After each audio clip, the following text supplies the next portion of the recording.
present a Playguide and video review. Sit back and enjoy the show.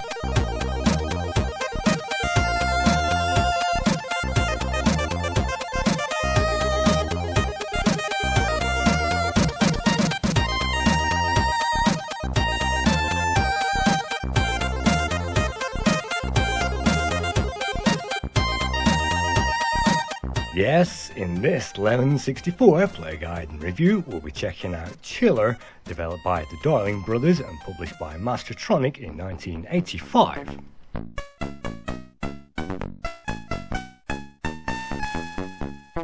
This game has absolutely nothing to do with Thriller by Michael Jackson and the subsequent video, which obviously did not inspire this game at all.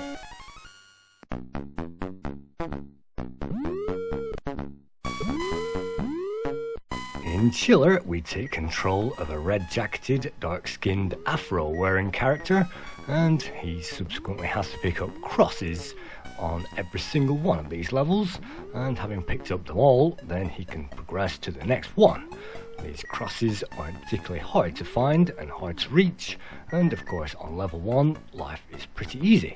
You can see our health is registered in the very middle of the top of that bar, and as we take hits that health will go down, and if we take on any of these mushrooms, the red ones will destroy our health, and the pink ones on this particular level will restore it.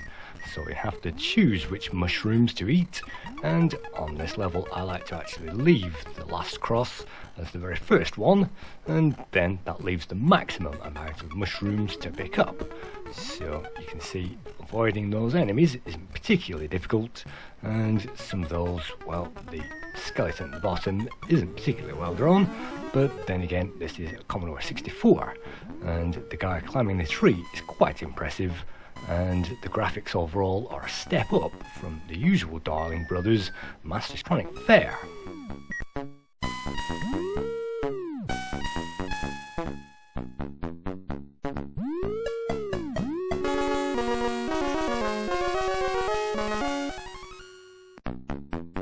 On the second level, we find a cinema screen showing some woody environment, and all you have to do is to avoid the attendants and everything falling from the top of that level, and having collected the very last cross, sometimes you can jump off the edge of that screen and trigger that to activate. Yes, you don't have to collect every single one of those crosses on that particular level, and that's a well-known bug in this game. Moving on to the third level, we find some OAPs and some birds which are determined to wipe off the energy, as of course birds always do when you collide with those in real life, and collecting those crosses again, and it is a menagerie of things on offer on this screen, but it looks complex, but this is actually very simple. The hardest thing in this game is to simply see everything that you need to pick up and to make your way over there and collect it. In this case it's mushrooms, and as long as you collect all those mushrooms on that level and get to everything without making any mistakes, then of course you should have enough energy going on to the next one.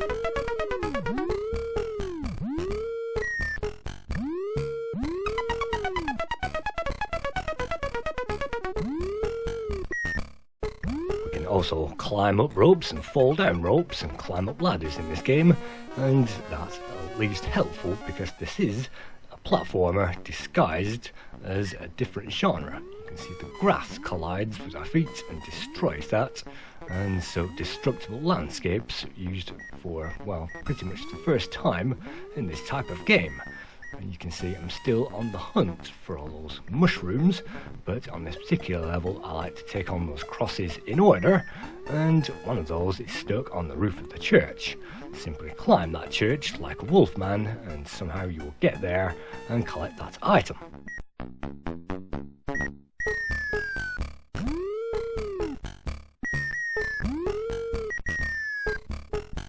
I like how this level reminds me of the cover of this game, not intentionally otherwise abusive of the Thriller cover and the Thriller theme. And of course you can hear the Thriller theme playing on this original cassette version, which I have at the moment, and that was ripped off the shelves and replaced by another theme, which wasn't so bad, but I actually prefer the original. This game was developed by the Darling Brothers, and the Darling Brothers of course went on to code many games under the guise of Code Masters, and at the moment I'll just rhyme off BMX Trials, The Last V8, Micro Machines, and Sensible Soccer 2006.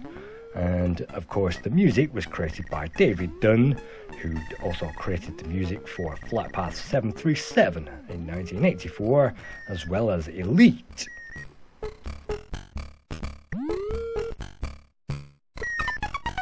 On the 64 you can see that I have mistakenly left one of those crosses behind, and as the route is critical once you get to this part of the game.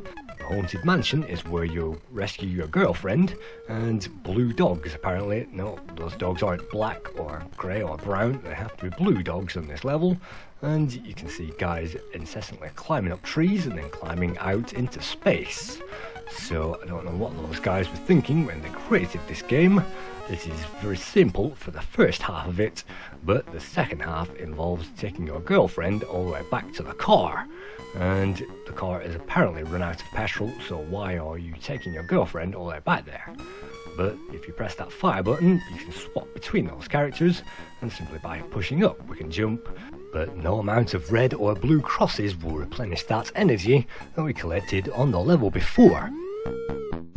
But it doesn't matter which character is walking, as soon as they start to walk that will destroy the energy, and falling apparently is harmless, but one simple jump into the air makes us crawl to a stop.